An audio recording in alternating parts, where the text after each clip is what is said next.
Morgan Geyser was just 12 years old when she committed an act so chilling, so incomprehensible, that it shook the world to its core.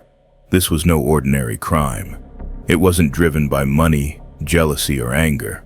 It was something far more sinister. Morgan, along with her best friend, Anissa Wire, lured their classmate, Peyton Leutner, into the woods and stabbed her 19 times. The reason?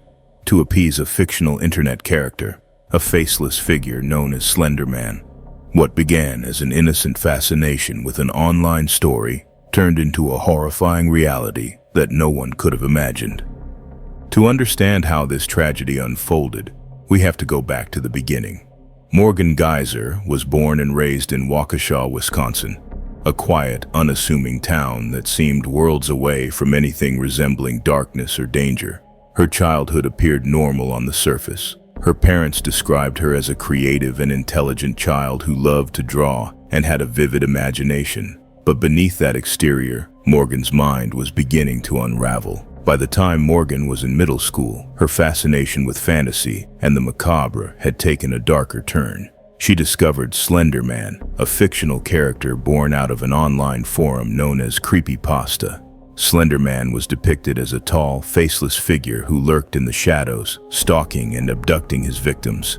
For most, he was nothing more than a spooky story, a thrilling but harmless piece of internet lore. But for Morgan, Slender Man became an obsession. She wasn't alone in her fixation. Anissa Wire, Morgan's best friend, shared her fascination with Slender Man.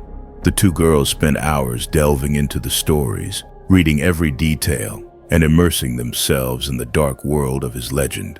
What set them apart from other fans, however, was their belief that Slender Man was real. They were convinced that he existed and that he had the power to harm them if they didn't prove their loyalty to him. Their obsession grew deeper and more dangerous with time. Morgan, already struggling with undiagnosed schizophrenia, began experiencing delusions. She claimed she could see Slender Man, that he would appear to her in her dreams and warn her of the consequences of disobedience.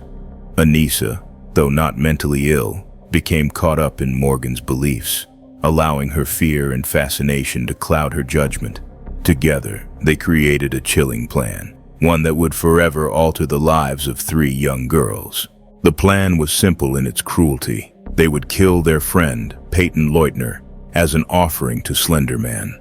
They believed this act would prove their loyalty and allow them to become his proxies, granting them safety and a place in his mythical mansion hidden deep in the woods. For 2 12-year-olds, this plan felt not only plausible, but necessary. They convinced themselves that this was the only way to protect themselves from Slender Man's wrath. Peyton, often called Bella by her friends, was unaware of the dark thoughts brewing in her best friends' minds. She trusted Morgan and Anissa completely, seeing them as her closest companions. When they invited her to a sleepover on May 30th, 2014, she had no reason to suspect anything sinister. It was supposed to be a fun night, movies, games, and laughter. But for Morgan and Anissa, this was just the beginning of their twisted plan. The next morning, the 3 girls ventured into a nearby wooded area. Anissa and Morgan had decided that this would be the perfect place to carry out their plan, secluded and far from prying eyes. They played hide-and-seek, laughing and running through the trees, a picture of innocent childhood fun. But as the game progressed, their true intentions became clear. Morgan pulled out a kitchen knife she had brought from home. Peyton, confused and frightened, asked what was going on. Anissa urged Morgan on, telling her to do it. In a frenzy, Morgan began stabbing Peyton, her small hands gripping the knife as she inflicted 19 deep wounds on her friend. The attack was brutal and relentless, targeting Peyton's arms, legs, and torso. 2 of the stab wounds came dangerously close to her heart, narrowly missing a major artery. When it was over, Peyton lay bleeding on the forest floor, struggling to breathe. Morgan and Anissa, believing their mission was complete, left her there to die. They told her to stay still and rest, as if offering some twisted form of comfort. Then they walked away, heading deeper into the woods in search of Slender Man's mansion, convinced they had secured their place by his side.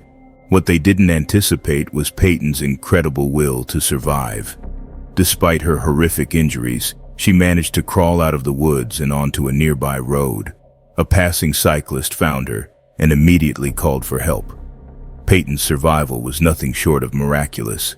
She endured hours of surgery and months of recovery, but she lived to tell the tale, a testament to her strength and determination. The news of the attack sent shockwaves through the community and beyond. How could two 12-year-old girls commit such a heinous act, and why? As the details emerged, the story became even more chilling. The Slender Man stabbing, as it was soon dubbed, dominated headlines and captivated the public's imagination. It wasn't just the brutality of the crime that shocked people. It was the idea that an internet legend had driven these girls to commit it. Morgan and Anissa were arrested the same day, found wandering near a highway. During police interviews, their demeanor was unsettling. Morgan spoke matter-of-factly about the attack, showing little emotion as she described what they had done. She said it was necessary, that they had no choice if they wanted to appease Slender Man. Anissa, while visibly more shaken, echoed similar sentiments. Both girls seemed to genuinely believe that their actions were justified. The recordings of these interviews were later released to the public, sparking a wave of horror and disbelief. How could children so young commit such a calculated act of violence? And how had they come to believe in something so absurd, so deadly? These questions would follow the case for years, as investigators, psychologists, and the public tried to make sense of the senseless.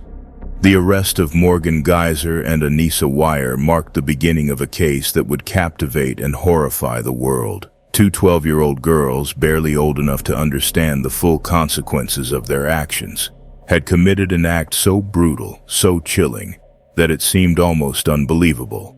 But the evidence was undeniable. The bloodied knife, the horrifying injuries Peyton Leutner had endured, and the confessions of the perpetrators all painted a picture of premeditated violence, fueled by a delusional belief in a fictional character. Morgan and Anissa were brought in for questioning just hours after the attack. The footage from their police interviews would later become infamous, a disturbing glimpse into the minds of two young girls who had crossed a line no child should ever approach. Morgan, in particular, seemed eerily calm. She described the events of the morning with a detached tone, as though she were recounting an ordinary day. When asked why they had done it, her response was chilling. "It was necessary. We had to do it to protect our families. Slender Man would have hurt them if we didn't." The investigators pressed her, trying to understand how a fictional character could inspire such violence. Morgan's answers only deepened the sense of unease. She spoke about Slender Man as if he were a real entity, someone she had seen and communicated with. She described his towering, faceless figure and his demands for loyalty. "He watches you," she said, her voice devoid of emotion. "He knows everything. If you don't do what he says, bad things happen." Anissa's interview was equally haunting, but in a different way. Unlike Morgan, she seemed more aware of the gravity of their actions. She cried as she recounted the events, repeatedly saying she didn't want to hurt Peyton but felt she had no choice. Morgan said it was the only way. Anissa told the detectives. "She said Slender Man would come for us if we didn't do it. I was scared. I didn't want to die." The detectives who conducted the interviews later described the experience as surreal. These weren't hardened criminals. They were children speaking about murder with a mixture of fear, belief, and naivety that was both tragic and terrifying. The recordings of these interviews were eventually released to the public, sparking widespread shock and debate. How could two young girls become so consumed by a delusion that they would commit such a horrific act? And how had no one seen the signs? As the investigation continued, more details about Morgan and Anissa's plan emerged. The girls had been planning the attack for months, carefully choosing the date and location. They had initially intended to kill Peyton during their sleepover, but decided to wait until the next morning to carry out their plan in the woods. They believed the secluded location would ensure they wouldn't be caught, giving them enough time to flee and find Slender Man's mansion. The sheer premeditation behind the crime was shocking, especially given the age of the perpetrators. These weren't impulsive actions. They were calculated, deliberate, and meticulously planned. The fact that two 12-year-olds could conceive and execute such a plan sent shivers through the community and beyond. Parents began questioning how well they knew their own children, and the story dominated headlines for months. When the case went to court, the public's fascination with the Slender Man stabbing reached new heights. The question of how to handle Morgan and Anissa's punishment became a central issue. Should they be tried as children, with the understanding that their young minds couldn't fully grasp the consequences of their actions? Or should they face adult charges, given the severity of their crime and the evidence of premeditation?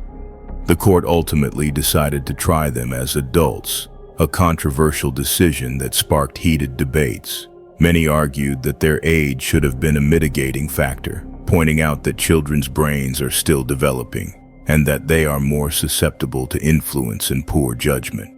Others believed the brutality of the crime demanded adult accountability, regardless of their age.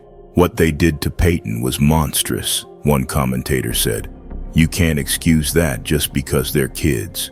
During the trial, the defense teams for Morgan and Anissa focused heavily on their mental health. Morgan, in particular, was diagnosed with early-onset schizophrenia, a rare and severe mental illness that explained much of her delusional thinking. Her attorneys argued that she genuinely believed Slender Man was real, and that her actions were driven by a desperate attempt to protect herself and her family from what she perceived as a real threat. Anissa's defense was slightly different. While she didn't have the same diagnosis as Morgan, she was described as highly suggestible, someone who was easily influenced by Morgan's stronger personality and shared delusions. Psychologists testified that Anissa had been swept up in Morgan's beliefs, unable to separate reality from fiction.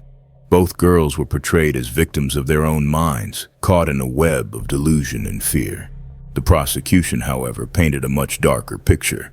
They emphasized the premeditation of the crime, arguing that Morgan and Anissa knew exactly what they were doing and made conscious decisions to carry out their plan. They highlighted the brutality of the attack, the deliberate selection of a secluded location, and the chilling statements the girls made during their police interviews. To the prosecution, this wasn't just a tragic case of mental illness. It was a cold-blooded attempt to take a life. The courtroom was filled with tension as each side presented their arguments. Peyton's family attended every session, their presence a constant reminder of the real victim in the case. Peyton herself, though not present in the courtroom, became a symbol of resilience. Her survival was nothing short of miraculous, and her courage in identifying her attackers and sharing her story inspired countless people. As the trial progressed, the question of justice loomed large. What punishment was appropriate for two young girls who had committed such a heinous act, but were also grappling with significant mental health issues? And what would justice even look like for Peyton and her family, who had endured so much pain and trauma? The answers weren't clear, and the debates that surrounded the case only added to its haunting complexity. As the trial of Morgan Geyser and Anissa Wire drew closer to its conclusion, the public's attention reached a fever pitch. The courtroom became a battleground, with every argument dissected by legal experts and debated by viewers around the world. At the center of it all were two questions. What drove these girls to commit such a horrific act, and what should their punishment be? The prosecution focused heavily on the premeditated nature of the crime. They painted a damning picture of the months of planning that led up to the attack. Morgan and Anissa had chosen the day, brought the weapon, and carefully selected a secluded location where they believed they could commit the crime without being interrupted. The calculated steps the girls had taken were presented as evidence that they fully understood what they were doing. The prosecutors didn't stop at the logistics. They played clips from Morgan and Anissa's police interviews, during which both girls spoke about their belief in Slender Man.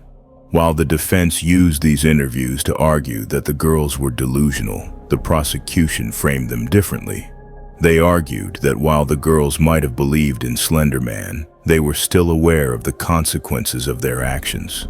This wasn't an act of confusion. one prosecutor said. This was an act of violence, planned and executed by two individuals who knew exactly what they were doing. The defense countered with their own compelling arguments. Morgan's diagnosis of early-onset schizophrenia became the centerpiece of her case. Mental health experts testified about the severity of her condition, explaining how it caused her to experience hallucinations and delusions that felt entirely real to her. They described how, in Morgan's mind, Slender Man wasn't just a story. He was a living, breathing presence. Her fear of him was genuine, as was her belief that she had to obey his demands to protect herself and her family. Anissa's defense took a slightly different approach. While she didn't have the same mental health diagnosis as Morgan, her attorneys argued that she had been manipulated by Morgan's stronger personality and shared delusions. Psychologists testified that Anissa was a vulnerable and impressionable child, someone who desperately wanted to fit in and be accepted. Her belief in Slender Man, they argued, was less about mental illness and more about the influence of her best friend. Both defense teams emphasized the girl's young age, arguing that their brains were still developing and that they lacked the capacity to fully understand the gravity of their actions. They pleaded with the court to consider rehabilitation over punishment, pointing out that Morgan and Anissa had the potential to grow, change, and become productive members of society if given the right treatment. But the weight of Peyton Leutner's suffering loomed large over the courtroom. Peyton had endured unimaginable pain, both physical and emotional. She had been stabbed 19 times, left to die in the woods, and betrayed by two people she considered her friends.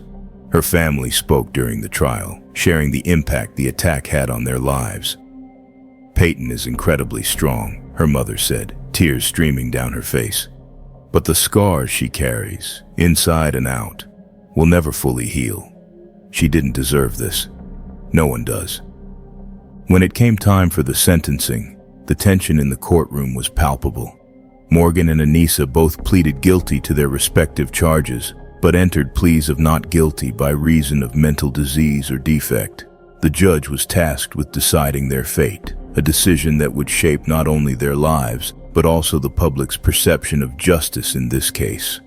Morgan, deemed the primary perpetrator, was sentenced to up to 40 years in a mental health facility. The court acknowledged her severe mental illness, ruling that her condition made her incapable of fully understanding her actions at the time of the crime. Her sentence was designed to provide long-term treatment while also ensuring the safety of the public. Anissa, seen as a less culpable participant, was sentenced to 25 years in a mental health facility, with periodic reviews to determine if she could safely re-enter society. The sentences sparked intense reactions. Some saw them as a compassionate and appropriate response to a tragic situation. These girls need treatment, not prison, one mental health advocate said. They were children dealing with extraordinary circumstances, and they deserve a chance at rehabilitation. Others, however, were outraged. They planned this attack for months, one commentator argued. They knew exactly what they were doing. Mental illness doesn't excuse that. The media frenzy surrounding the trial only intensified after the sentences were announced. News outlets dissected every detail of the case, from the girls' psychological evaluations to the legal strategies employed by their defense teams. Social media exploded with debates about the intersection of mental health, accountability, and the justice system. Is it justice if the victim has to live with the consequences forever, but the perpetrators get a chance to move on? One tweet read, "Where do we draw the line between punishment and rehabilitation?" Peyton's family expressed mixed feelings about the outcome. While they were relieved that Morgan and Anissa would not be free to hurt anyone else, they struggled with the idea of their attackers eventually being released. "Peyton will carry this with her for the rest of her life," her father said. "It's hard to think that the people who did this to her might one day get to live normal lives." For years, Morgan and Anissa remained in mental health facilities, undergoing treatment and regular evaluations. Reports from the facilities indicated that both girls were making progress. Morgan, in particular, responded well to her medication, with doctors noting significant improvements in her mental state. These reports eventually led Morgan to petition for her release, a request that would once again thrust her story into the spotlight. The public reaction to Morgan's request for release was predictably polarizing. Supporters argued that she had served her time and demonstrated her ability to manage her illness. Critics, however, saw it as an affront to Peyton and her family. "She tried to kill someone," one commentator said. "That's not something you just move on from. She should never be allowed back into society." When the judge granted Morgan's conditional release, the outcry was immediate. Many questioned whether it was safe to release someone who had committed such a violent act, even with strict supervision. Others pointed out the progress Morgan had made, arguing that her release was a testament to the power of rehabilitation. "She was a child when this happened," one supporter said. "She deserves a chance to live her life, just like anyone else." The debate over Morgan's release remains ongoing, with strong opinions on both sides. It's a story that raises difficult questions about justice, accountability, and the role of mental health in the legal system. What do you think? Was Morgan's release the right decision, or does it send the wrong message about the consequences of violent crime? Share your thoughts below. This case is more than just a headline. It's a reflection of the complexities of human behavior and the ways our society chooses to respond. Morgan Geyser's release from a mental health facility years after the Slender Man stabbing was a moment that reignited debates across the country. To some, it symbolized the potential for rehabilitation and redemption. To others, it felt like a betrayal of justice and a failure to honor the pain of the victim and her family. As Morgan stepped out of the facility under strict supervision, the world was left grappling with the question, was this the right decision? For Peyton Leutner and her family, the release was a deeply emotional moment. Peyton, now an adult, had moved on with her life, building a future despite the trauma she endured. But the scars of that day, both physical and emotional, remained with her. Peyton's parents spoke out about their concerns, questioning whether Morgan's release truly accounted for the gravity of her actions. "Peyton will carry this forever," her mother said in an interview. "The attack, the betrayal, the fear, it's all part of her now. How can someone who caused so much pain just walk free?" The family's fears were echoed by many others, including advocates for victims' rights. Critics of the decision argued that no amount of treatment could undo what Morgan had done or erase the harm she caused. They pointed to the premeditated nature of the attack, emphasizing that Morgan and Anissa had planned every detail, from the weapon to the location, with chilling precision. "This wasn't an accident," one advocate said. "It wasn't a spur-of-the-moment decision. It was calculated. And now one of the perpetrators gets to walk free. What message does that send to victims?" On the other side of the debate were those who supported Morgan's release, arguing that her time in the mental health facility had served its purpose. Reports from her doctors highlighted her progress, noting that she had shown significant improvement in managing her schizophrenia and understanding the consequences of her actions. To these supporters, Morgan's release wasn't a dismissal of her crime. It was a testament to the effectiveness of treatment and the idea that even those who commit terrible acts can change. "She was a child when this happened," one supporter said. "She was sick, not evil." Are we really going to say there's no room for rehabilitation in our justice system? The public debate spilled onto social media, where opinions ranged from outrage to cautious support. Hashtags like "Justice for Peyton" and "Morgan Geyser" trended as people shared their thoughts. Some expressed anger and disbelief, questioning whether the justice system had truly done its job. "Peyton was left to die in the woods," one tweet read. "She fought for her life, and now the person who did that to her is free? How is that fair?" Others focused on the role of mental health in the case, arguing that Morgan's release reflected a compassionate and forward-thinking approach. "Mental illness isn't a crime," another tweet stated. "She got the treatment she needed, and she's being monitored. This is how rehabilitation should work." Even among those who agreed with Morgan's release, concerns lingered. What safeguards were in place to ensure she wouldn't pose a danger to herself or others? Would her progress continue outside the controlled environment of the facility? And what about Peyton? How does society honor her resilience while also allowing Morgan a chance at redemption? This case forces us to confront uncomfortable questions about justice, accountability, and the limits of our legal and mental health systems. Is rehabilitation enough for someone who has committed such a heinous act? Or should the severity of the crime outweigh any progress they've made? And what does justice really mean in cases where mental illness plays such a significant role? What do you think? Was Morgan Geyser's release justified? Should her progress and treatment be enough to warrant her freedom? Or does her crime demand a lifelong sentence, even if served in a mental health facility? And what about Peyton? How do we ensure that her pain, her survival, and her bravery are never overshadowed by the actions of her attackers? We want to hear your thoughts. Share your opinion in the comments below. Do you believe in the possibility of redemption, or do you think some actions are simply too severe to forgive? Let's start a conversation about justice, mental health, and the balance between punishment and rehabilitation. Morgan Geyser's story is far from simple, and your voice could help shed light on what justice truly means in cases like this.